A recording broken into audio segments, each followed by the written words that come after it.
Hello, my friend. This is Clyde. You make the first move and see what happens. James 4:8-10 says, "Come close to God, and he will come close to you. Wash your hands, you sinners, and purify your hearts, you double-minded. Be miserable and grieve and weep. Let your laughter be turned to mourning and your joy to gloom. Humble yourselves with an attitude of repentance and insignificance in the presence of the Lord, and he will exalt you." I was about to prepare today's message when a strange but pleasant feeling came over me. For some reason, I had this feeling of missing my wife. I say strange because we are both in the same house and we sleep together every night, and last night was no exception. So guess what? I stopped what I was doing and just went where she was, and with very few words, I just cuddled up beside her. It was such a pure and precious moment. I whispered to her, "I love you." And she said, "I love you too." When I got away to come to do this message, I felt so good. Something about that moment just gave me reassurance, comfort, deep joy.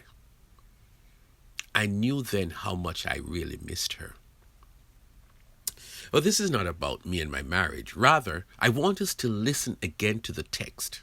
In fact, I want to focus on the first and last sentences. The first sentence is graphic, it's direct, it is specific. Come close to God, and he will come close to you. Who is the writer speaking to? I believe he is speaking to you.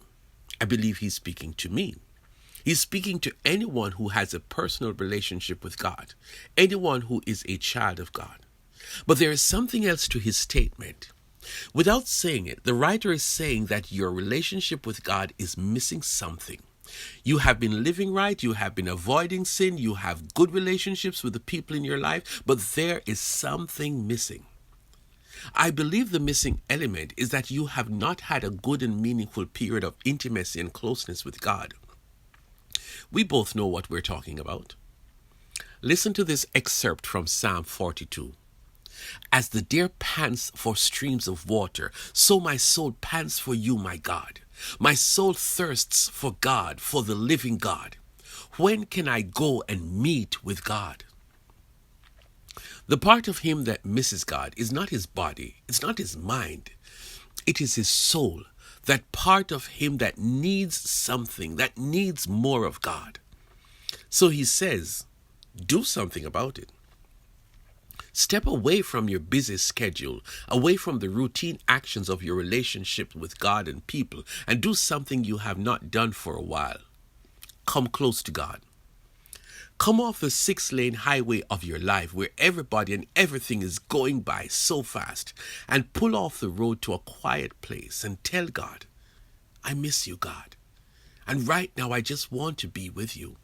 I want to feel your presence. I want to say to you that I love you."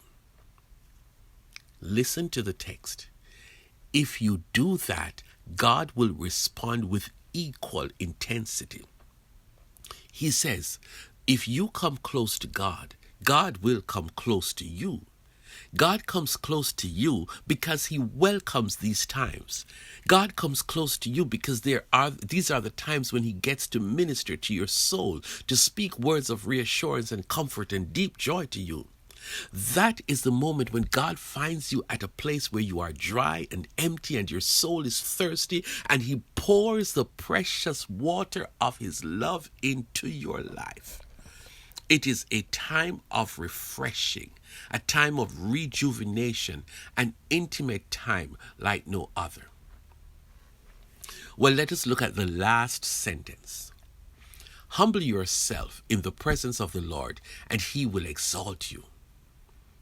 When you get into the presence of the Lord, when it is just you and Jesus, the writer says you throw off the facade, you throw off the mask, the public self, and just be bare before the Lord.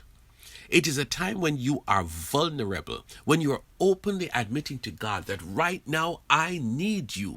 You are keeping it real. You can tell Jesus that I am involved in some important activities outside of this, but I realize that I have been functioning on leftovers from our last time with you. At this time, I am telling you, God, that I cannot and will not go another mile without you pouring into my tank the fuel of your love, of your grace, of your mercy. I don't come with a long list of needs. I am spent and I need a refilling. Pour out of you into me, God. The writer says, watch what God will do next. He says that God will exalt you. God will lift you up from off the ground and place you in a place of significance. When God exalts you, my friend, the world sees the result of you being in his presence. Your face glows like Moses' face. You move with purpose and direction. You are ready for the next phase of your journey. My friend, I just stopped by to tell you something that could make this weekend the most amazing time for you. Take a first step into the presence of your Father and come out of this weekend refreshed, rejuvenated, restored.